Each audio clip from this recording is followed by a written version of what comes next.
Hello and welcome to Real Biz. I'm Rebecca Jarvis here in New York City, and here's what's on our radar. Who says you can't start your engineering career at 5 years old? That is when Dean Kamen, the inventor of the Segway, made his first invention. And now he's on a mission to counter the dangerous decline in America's leadership in technology and innovation. Here's a stat that caught our eye. Just 70,000 undergraduate engineers come from the United States compared to China's 600,000. Dean Kamen's here in studio to talk to us about the epidemic and his solution, and a world where science, math, and engineering are fun for children and young adults. That's what it's all about. Then meet the students and the coach of the first robotics team, the Thundercolts. These aspiring engineers are gearing up for the ultimate competition, where over 75,000 high school hopefuls in 17 countries will compete to build one robot in just 6 weeks. At stake, a brighter future for all of us, and $20 million in scholarship prizes. And whether you want to build the next rocket ship, medical device, or create technology to solve the world's biggest problems, we're going to tell you right here on Real Biz how to get your start. So we want to get right to it. He is known as the Thomas Edison of our time, one of the most successful scientists and inventors in the world. And it's hard to remember what the world was like before his innovations came along. Dean Kamen created the Segway scooter, the insulin pump, and the portable dialysis machine, just to name a few of his big innovations. He has nearly 500 U.S. foreign patents, and Dean is not just inventing things, he's created a platform for young, passionate engineers to follow in his footsteps. And we welcome now Dean Kamen. So nice to have you with us. It's great to be here. We wanted to have you here for multiple reasons, one of them being you say America's just falling behind. So, as you pointed out, America's producing about 70,000 engineers a year. China alone, 600,000. What drives most economies more than ever these days is innovation. America always led the world in innovation, in entrepreneurship, and people taking risks to do great things. It's not a coincidence that, Wilbur and Orville were here and Thomas Edison was here. But if America loses its edge in innovation, we will lose our global edge in everything else. And I think in a free country, in a free culture where you get what you celebrate, we've got to convince kids, particularly women and minorities in this country, that their future, their exciting careers are going to be in technology. And they've got to start young. Again, as you said, kids don't decide at the age of 17 or 18, I wonder if I could hit a baseball. If you don't start with Little League, if you don't have it as part of your culture, it's a little late as you get to be a young adult to decide, I want to be involved in sports. It's the same thing for science and technology. We've got to get the kids young. We've got to make it exciting for them. We've got to get their passion moving. And in a country that's obsessed with sports and entertainment, it was easy. Let's turn science and technology into an entertaining sport. Let's make it aspirational after school. Let's not make it quizzes and tests. Let's make it cheerleaders and school bands and mascots. And let's show all kids that science, technology, engineering is every bit as exciting as bouncing a ball, but it's likely to lead them to major career opportunities. What was the hook for you? Well, as a kid, I realized that the power of technology is awesome. Without tools, you can't do much. Was there a piece of technology that you looked at where that clicked for you? I started my first business in junior high school building electronics for people. Before that, I'm embarrassed to tell you, at the age of about 5, I decided I could make an automatic bed maker by tying pulleys to the 4 corners of the sheets in the bed and stand in one place and tighten the whole thing. Because you didn't want to make your own bed. Right. So you figured I'll create some sort of technology to get beyond this. Technology solves problems, and if you create technology, it's an exciting thing to do. The first time kids on first teams realize they have the capacity to use all these engineering tools to create something that never existed before. It's an exhilarating feeling. But sadly, most kids, again, particularly women and minorities, see science and technology in our culture as difficult and distant and only for those rare few. And somehow we've got to change that image. We've got to make all kids realize how much fun it is, how exciting it is. And unlike any other sport, every kid on every first team can turn pro. Everyone.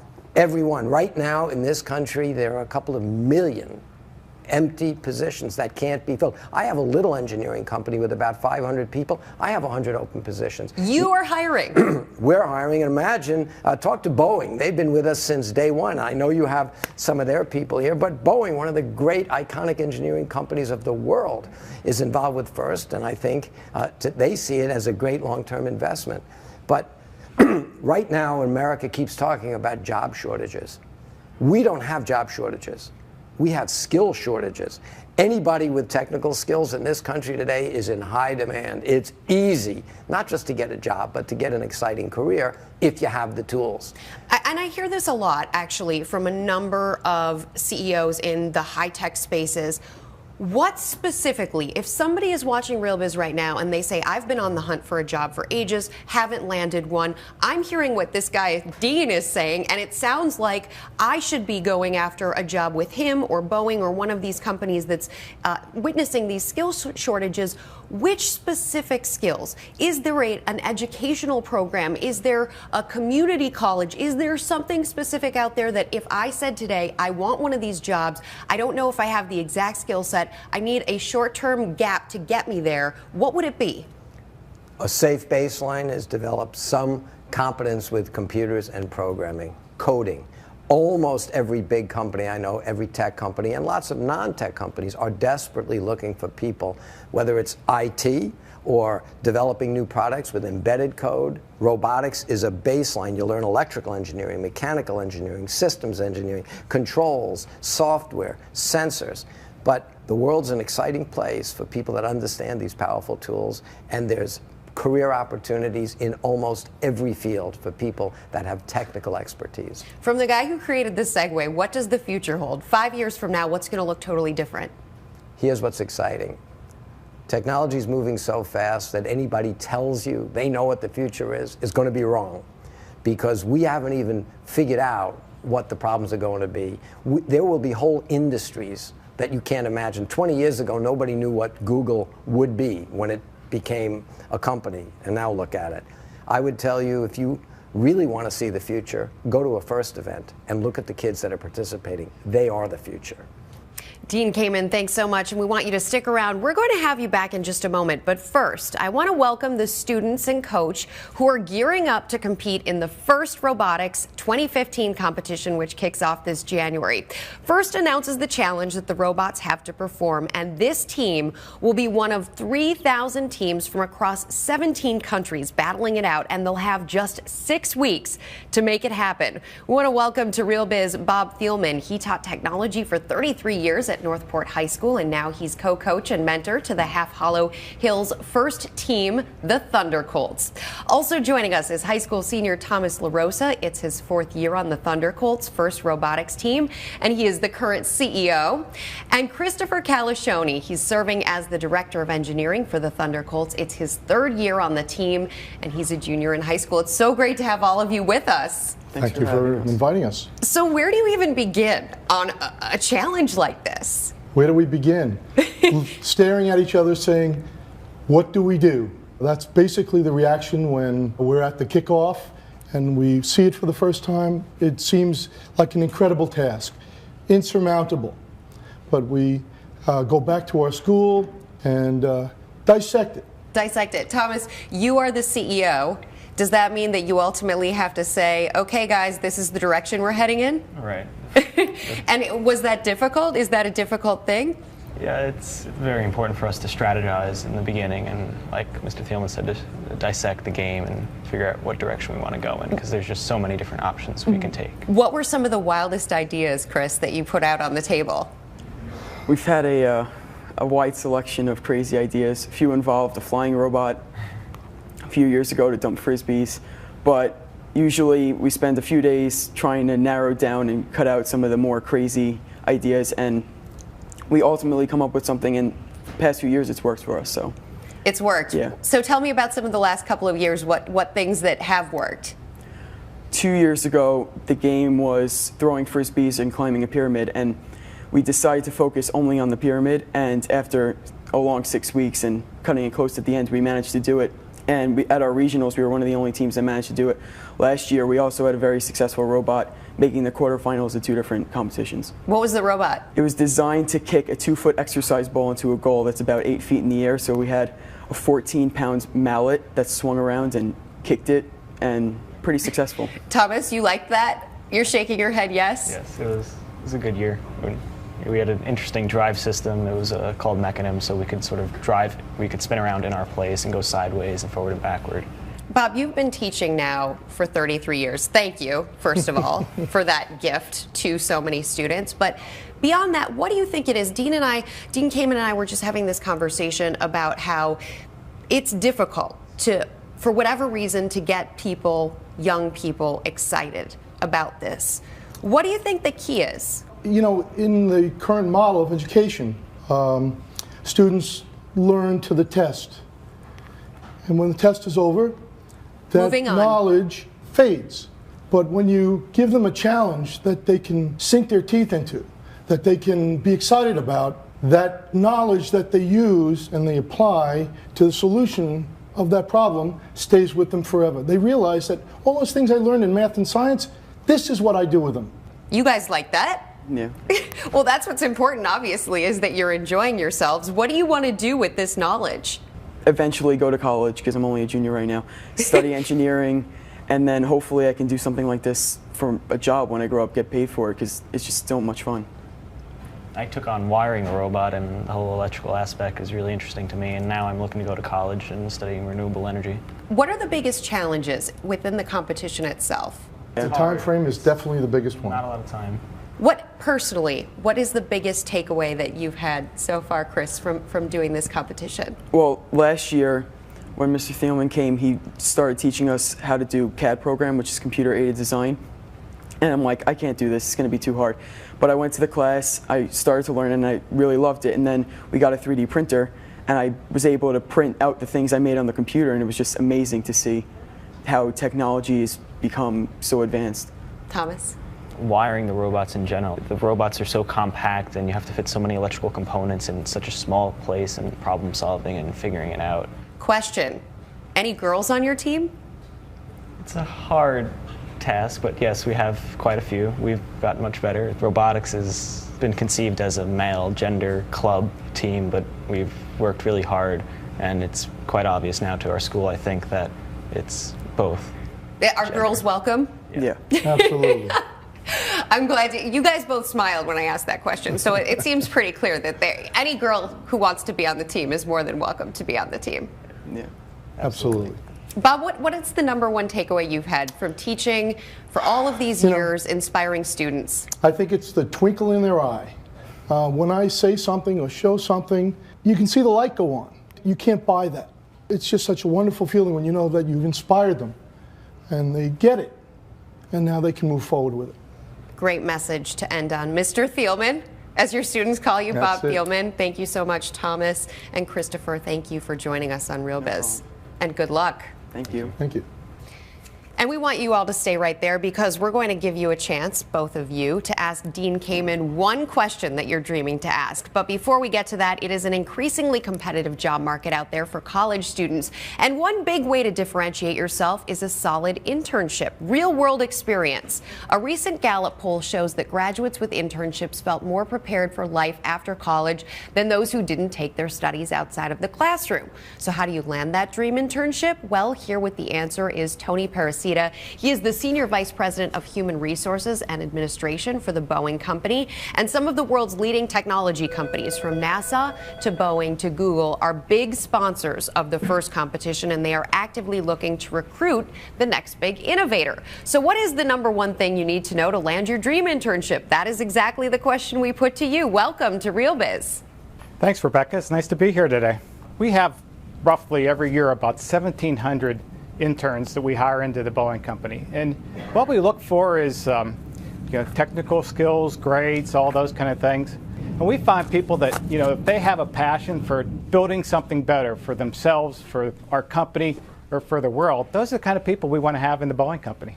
Tony, I find frequently people will come to me. I had somebody actually contact me on Twitter recently about this, and they said, I'm on LinkedIn, I definitely have some contacts out there. I have some good real-world experience. But how do I begin that process? Can I send you an email, Tony? Well, you can, but really the best way to apply for an internship or a job at Boeing is to go to the Boeing.com homepage. Boeing is a place that people really want to come to work for, and we get over 1 million resumes every year. And so you have to be able to segregate yourself and promote yourself in the process to really get noticed.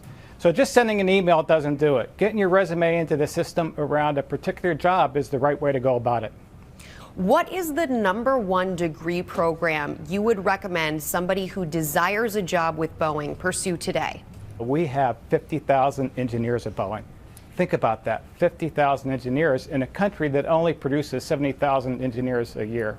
And so the demand for resources is really, really critical for us to be successful. When you think about what we do at Boeing, we invent, design, build, maintain, improve some great products, from helicopters to fighter jets to commercial airplanes to satellites to other spacecraft. And the skills that are required are across the board. So engineering skills across all disciplines, finance skills, business skills are all critical to be successful at the Boeing company. And what kind of money do these jobs pay? I just want to put it out there because I think when people look at that engineering degree, some people are daunted by it, but the return on that investment may help them. Well, no doubt about it. I think engineering jobs are high-paying jobs across the country. These are the best paying jobs, and they're the jobs that exist. You said you have 50,000 engineering jobs. We told people at the beginning of RealBiz there were 70,000 engineers in this country currently. So the math really works out in favor of anybody who's going to school for engineering right now. Absolutely. And personally, I'm an engineer myself. That ability to design something and build something gives you an intense satisfaction. We love the first program because it gets people to see the whole cycle of designing, building, maintaining, improving a product in a very short window of time. And it gets opportunity for folks to work together in teams, which is what you do in a company like Boeing. The competition to get the right job in the right company is intense. And so as you think about your own career activity and your potential, think about what the opportunities for you to complete yourself, not only in terms of grades, but also in terms of working in teams like you get from a program like First Robotics, or as well what you do in the community or social activities at your school are really, really important because we like the whole person in the process, including the technical skills. Tony Parasita of Boeing, thank you so much for laying it all out for us. Thank you very much.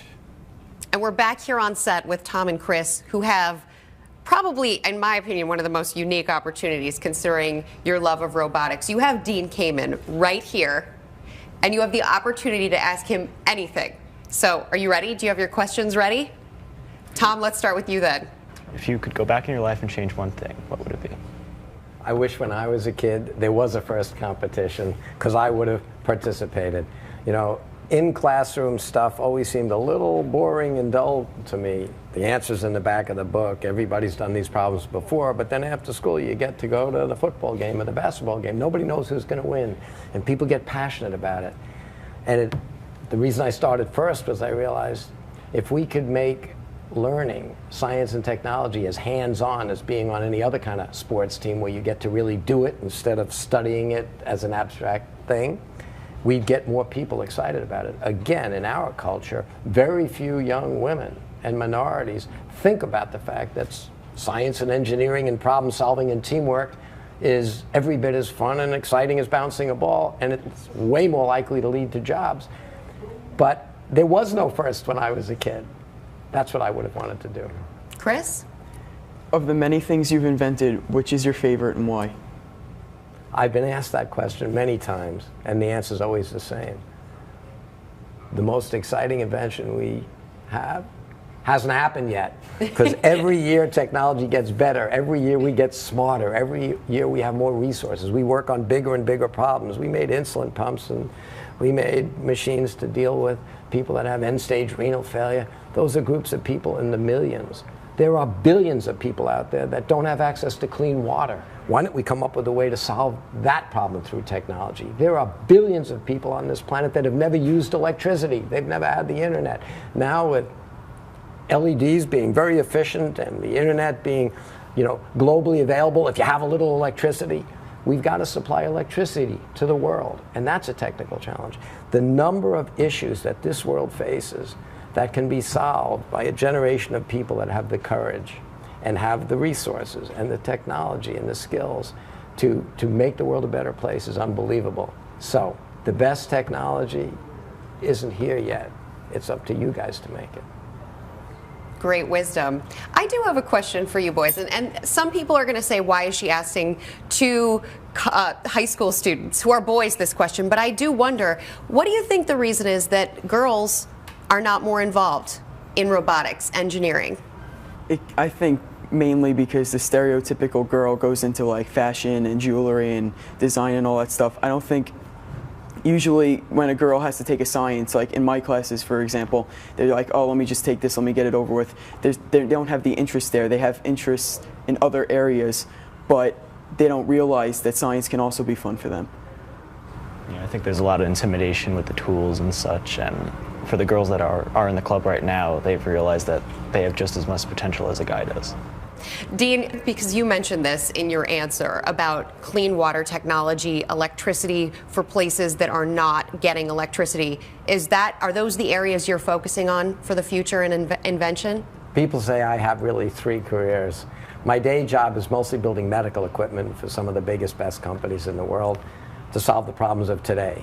I use some of the resources that we get from doing that to work on what people call, Dean's fantasies. Supplying clean water to the developing world, supplying energy, and putting first in a place where it's available to every kid.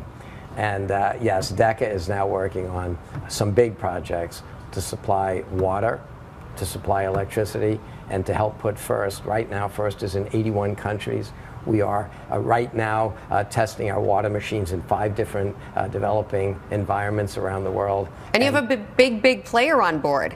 We have a couple of big players. On the water project, we had the Coca-Cola company agree to spend over a year in 5 different countries in Africa and South America. Now we're working with the Keurig company to come up with ways to bring this technology to high volume by putting it, for instance, in the United States as the basis of water maybe to feed their machines. And we hope that just like the cell phone was developed for use in the developed world, but now has given communication to the developing world in a way that was unprecedented before. Technology can do things that are just unimaginable in each generation. And I think if we take water and electricity and use the model of the cell phone, we ought to be able to very quickly wipe out the #1 cause of disease on this planet, lack of clean water, and we ought to bring the most effective productivity tool to a few billion people, basic electricity. And I think we're going to do that relatively quickly. Well, I hope for everybody watching Real Biz today, you have seen the future and the people who are going to build it. Chris, Tom, Dean, thank you so much to all of you for joining us. Do you guys feel like with your questions answered, you're better off? Yeah. Good luck with the competition again this year. Dean, thank you so much for joining us. And thank you for joining us for Real Biz. We want to hear from you. If you could invent anything in the world, no limits, what would it be? Like us, tweet us at Rebecca Jarvis and comment below. From the studios in New York City, I'm Rebecca Jarvis. Have a great day. Go invent something.